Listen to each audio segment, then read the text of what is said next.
This is the story, the fantastically true story of Herbert A. Philbrick, who for 9 frightening years did lead 3 lives. Average citizen, high-level member of the Communist Party, and counter-spy for the Federal Bureau of Investigation. For obvious reasons, the names, dates, and places have been changed, but the story is based on fact. You're about to see the Communist Party's complete disregard for human rights as they effect their plan of sabotage.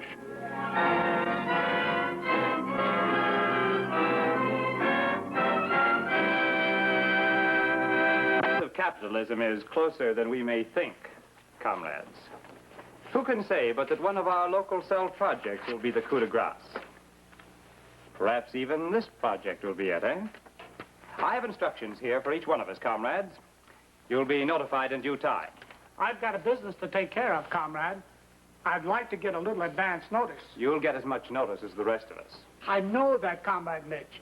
But I've taken part in a lot of your so-called important projects. And as far as I'm concerned, none of them really help the party. I'm sure the party has no wish to inconvenience you, comrade. Perhaps your business is more important than furthering our cause. Now, wait a minute. I didn't say that.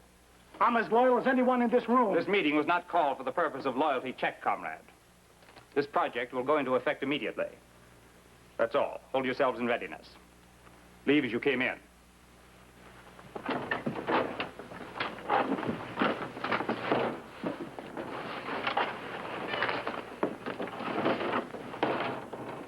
How do you feel about our little projects, Comrade Herb?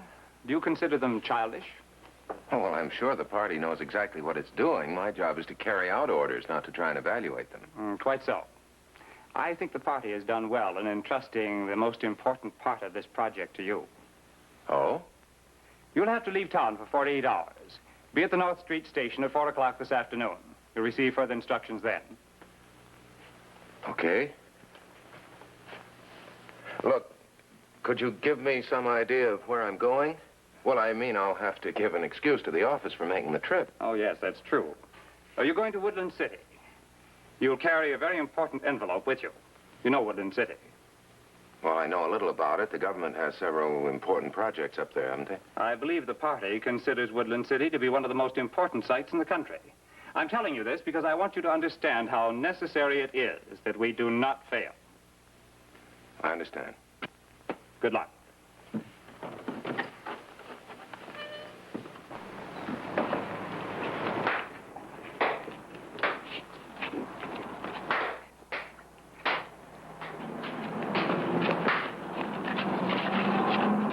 He's had about enough, hasn't he? This isn't any of your business, Philbrick. Keep walking. Look, you got your point across. He's not going to do any arguing for a while. Now let him alone. Can you walk? I think so. Go on, get out of here. Go on, they won't bother you.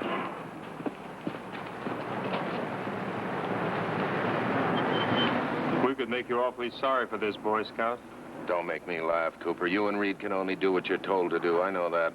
I've been a good boy. I don't need any object lesson. Okay, Philbrick, you've done your good deed. But one of these days, you're going to step out of line. That day will bring us great pleasure. Great pleasure. Yeah. Yeah, sure. Come on. Wasn't much point antagonizing them just to save another commie's neck. Imagine what they'd do to you if they knew you were about to put in a call to Jerry Dressler of the FBI. Hello, this is Herb Philbrick. I'm in the market for a used car for my wife. This afternoon? TV used car lot. In an hour. Okay, it'll be a fast deal. I'm driving to Woodland City this afternoon. Right, I'll see you there.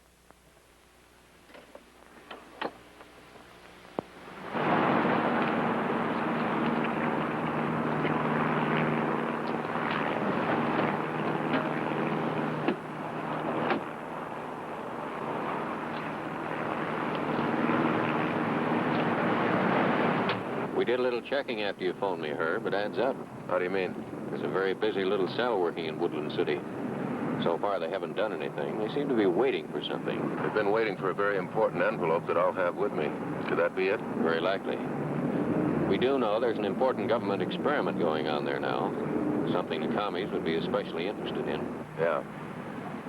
I'm to take the afternoon train from North Street Station. I'll get further instructions at the station. All right, I'll wait in the end telephone booth there, so call me as soon as you get your instructions.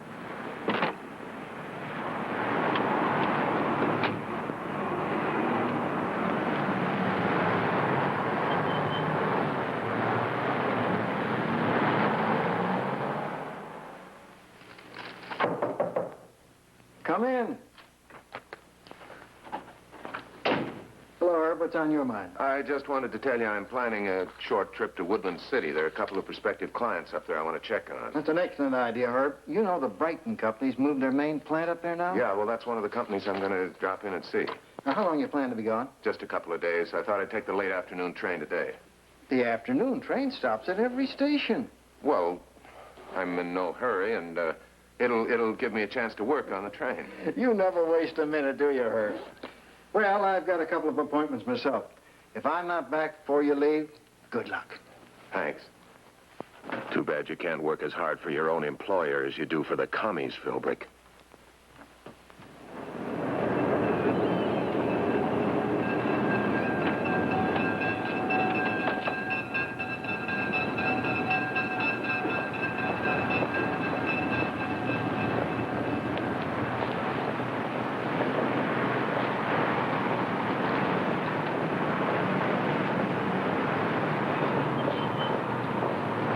There's a telephone call from Mr. Philbrick in booth number 4.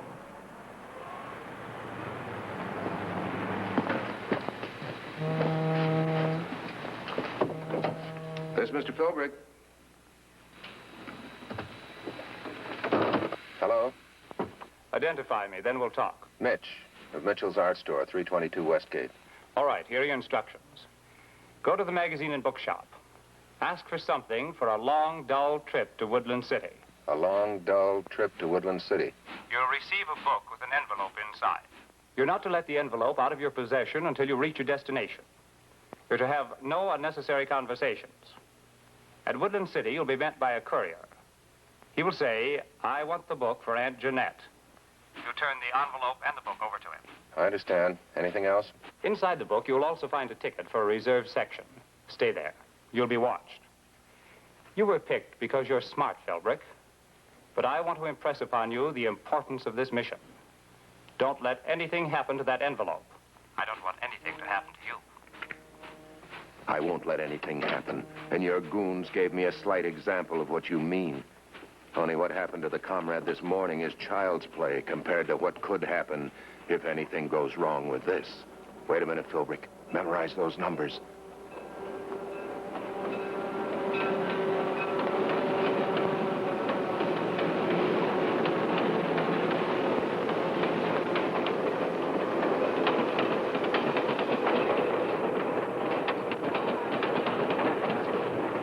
Yes, sir. May I help you? I'd like something for a long, dull trip to Woodland City.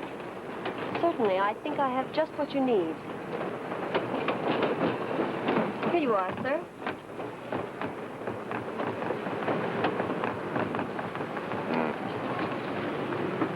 That's cheating, isn't it?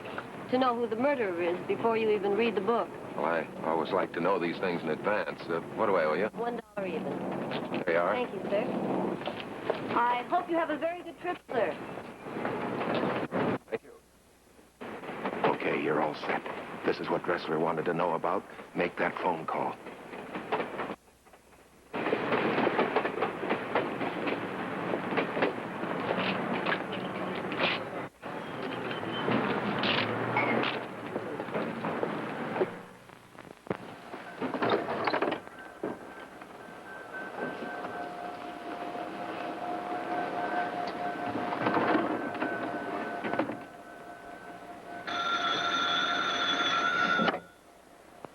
Yes, sir. Jerry, I've got the envelope.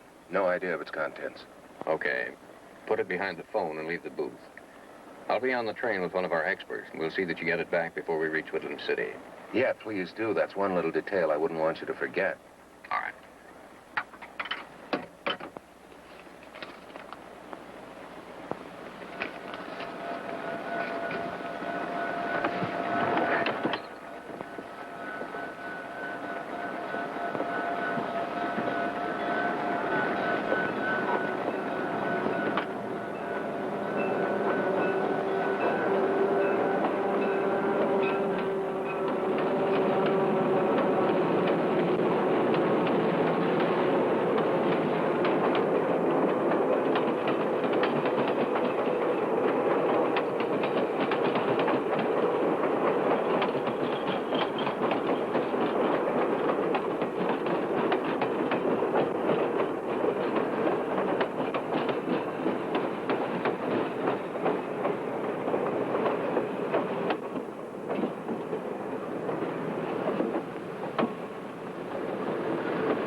party's eyes and ears, Philbrick, so don't step out of line. They're just itching to get something on you, and they won't be particular. Anything will do. I don't know how many commies there are on the train, but there are 2 of them here in Philbrick's car. Why will it make it difficult getting the envelope back to him? Yeah, we'll have to worry about that later. Think you have everything you need? Oh, yes. At least I think so.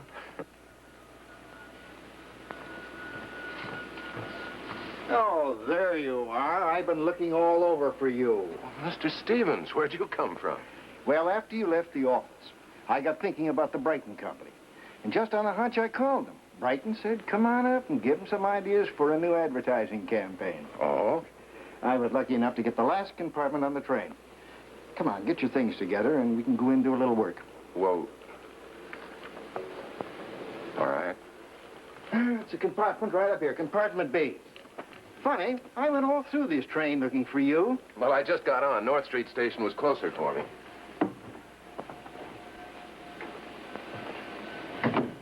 Who was that guy? I don't know. His instructions were to stay where he was, talk to nobody. Yeah. What are you going to do? We weren't supposed to take our eyes off of him. I know. If anything goes wrong, we're responsible. You know what that means. Shut up. Nothing's going to go wrong. Philbrick violated his instructions. It's up to us to get the envelope. Either he gives it to us or... You'll give it to us. Aboard. All aboard.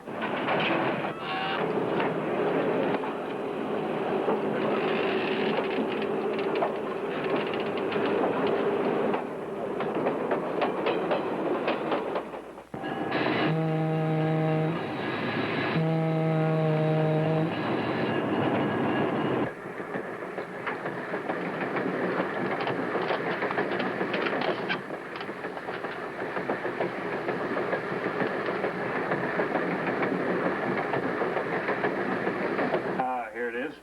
What is it? Take a look for yourself. The microscopic hair.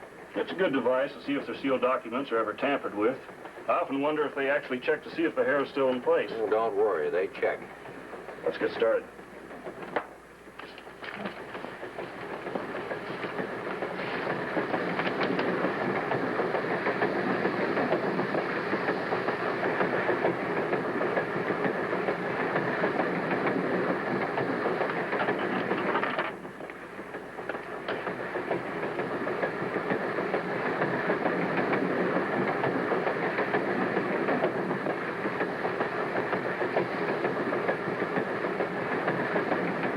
Disobeyed every instruction in the book, Philbrick.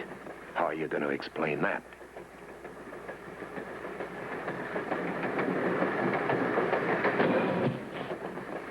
Okay? That clothes food bit's pretty rough. Sure is.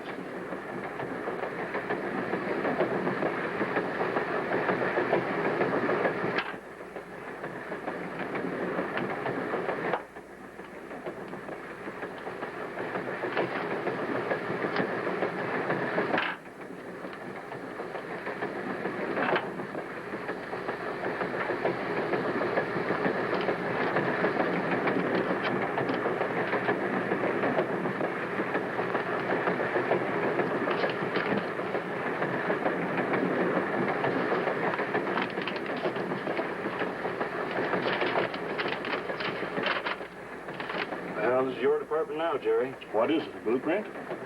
Yeah, something like that. It's a careful sketch of the basement, the foundation structure of a government building in Woodland City. Now, there's some kind of code, instructions, apparently. Important? That's where the experiments are being conducted. Now, this is the key structural arch here.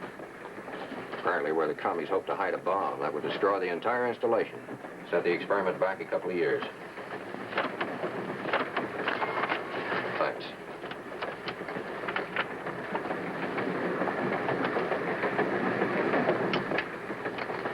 Yeah, that's just what we wanted. Concrete evidence to hold against them. Here, let's get it back in the envelope so I can get it back to Philbrick.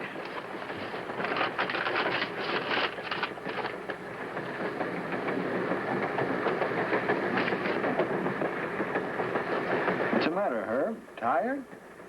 Oh, no. I was just thinking. Can you hear what they're saying? Keep quiet. What are you doing listening at that door?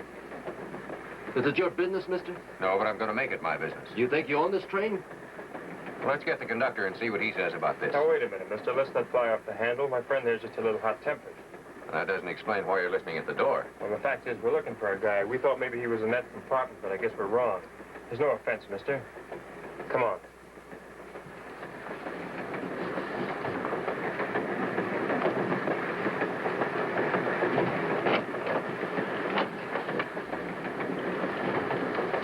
Anything wrong? Yeah, Philbrick isn't in his section. Those two goons were just listening at the door of the next compartment. Herb wouldn't be in there. He wouldn't have disobeyed orders. Maybe they're after someone else. No, Herb was their target tonight. How long before you'll be through with that envelope? Just a few minutes. I just have to make sure the hair is back exactly in place. Well, I've got to find Herb and get it back to him as quickly as I can. If Philbrick's giving us the double cross, it's a cinch he's not going to come out of that compartment at all. Yeah, then we'll just have to take a chance and go in and get him. What about that snooping character in the compartment next door? We don't want to get the conductor in on this. I'll bring back some sandwiches from the club car, Herb.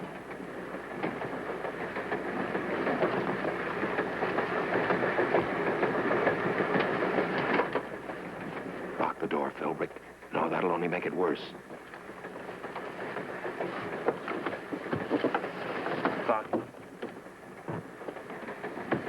Well, glad you guys came in. You surprised me. Couldn't get away from my boss. The boss? That's right. We were getting a little work done. Presentation for Brighton Company, advertising campaigns. What are you trying to give us, Philbrick? The truth. You were given orders to follow. You didn't follow them. That's right, I couldn't. I think Comrade Mitch will agree that I did the right thing when he's got all the facts. Maybe so, Philbrick, but we were given orders, too. We want that envelope. Sorry. Why don't you make it easy on yourself, comrade? I was given orders to guard that envelope with my life. I won't give it up until you guys can prove you've got a right to it. You take care of him. Now, wait a minute. I'm not like that comrade in the alley. If you guys are looking for trouble, I'll see that you get it. All that we want is the envelope. And I'm telling you, I'm not going to give it up until you prove you've got a right to it. He's bluffing. Come on, we can take care of him. Yeah? Mr. Conductor, may I come in, please? Yeah, come on in. Sorry to bother you, but one of the passengers reported seeing two men listening at your door. Well, he must have meant us. We're good friends of Herb's, and we wanted to surprise him. Didn't we, Herb? That's right. And everything's all right? Oh, sure. We're just visiting with Herb. Yes, as a matter of fact, they were just leaving. Good night, fellas. I'll see you in the morning. And we'll see you. Come on. Sorry to have disturbed you, sir. But we like to be careful about those things on trains. That's all right, conductor. I appreciate it. We stopping? Yes, for a minute or so. We're picking up some mail for Woodland City. Mail truck couldn't get through on account of the storm.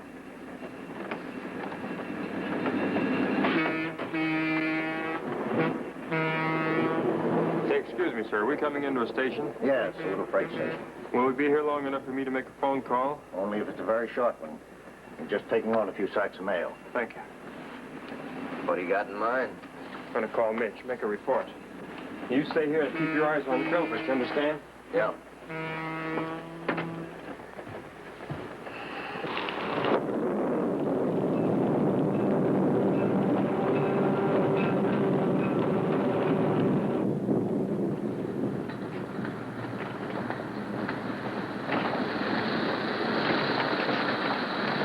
Here's something for us, Steve. Oh.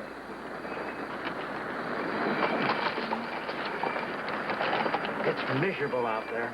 Yeah.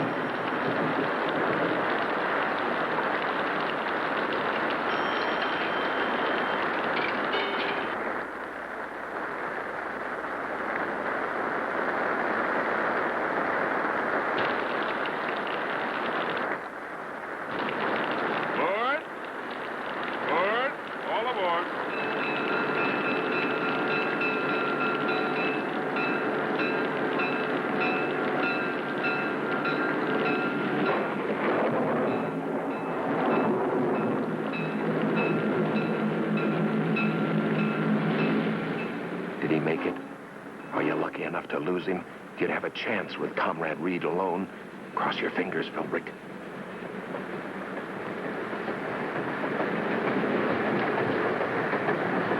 You had me worried. Everything okay? Yeah, Mitch knew about that other guy. Said it was Philbrick's boss. Mitch said Philbrick did the right thing. What about the envelope? Mitch said he used to give it to us. Told me the code. Did his boss come back? Yeah. He's in there now. If Philbrick doesn't come out in a minute or two, we'll go in and get him. As long as you know the other man in the compartment is Philbrick's employer, can't you go in? No. He doesn't know Herbert's working for us. Anyway, I've still got those 2 goons to worry about. It'd look mighty suspicious for Herb if I went into his compartment now. And what are you going to do? We'll be coming into Woodland City soon. Yeah. I'll see you later. How long are we going to wait? Just until that nosy gent gets out of the car.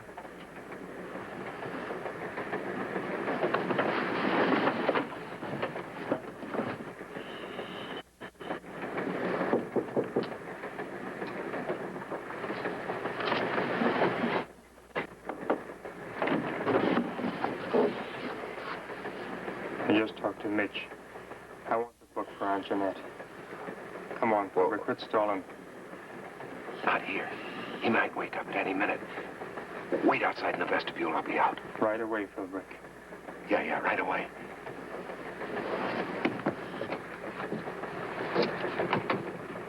Now what, Philbrick? You can't stall any longer. He gave you the code. Come on, Jerry. If I ever needed help from you, this is the time.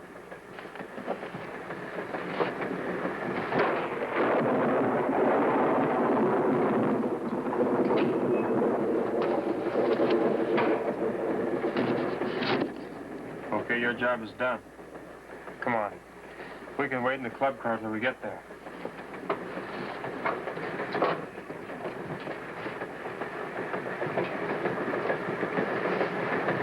Sorry it took so long, Herb. Forget it. Main thing is you got it back in time. How'd you manage the lights? Conductor has been a big help to us. And he's going to take care of those 2 goons, too. Oh.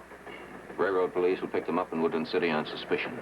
The envelope will be found on them, too, but we'll make sure that the commies don't get it back. I think I'm 10 years older than when I left the station this afternoon. Maybe it was worth it. How important were the contents of that envelope, Jerry? Tremendously important, Herb.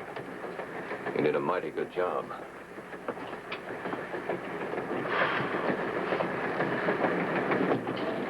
It's hard to believe, Philbrick. It's all over. You're still in one piece, and it turns out that Reed and Cooper are the fall guys. What'll happen when they show up without that envelope? What would you call it, poetic justice? Whatever it is, you're a lucky guy, Philbrick. I must have been asleep. Yeah, you were. I'm sorry. It must have been a very dull trip for you. Yeah, very dull.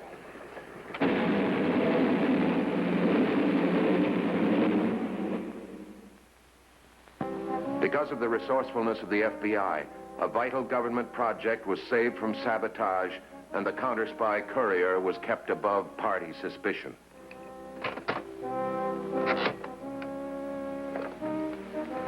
Next week, another story of communist activities from the files of Herbert A. Philbrick, counter-spy, a man who for 9 years posed as a member of the Communist Party.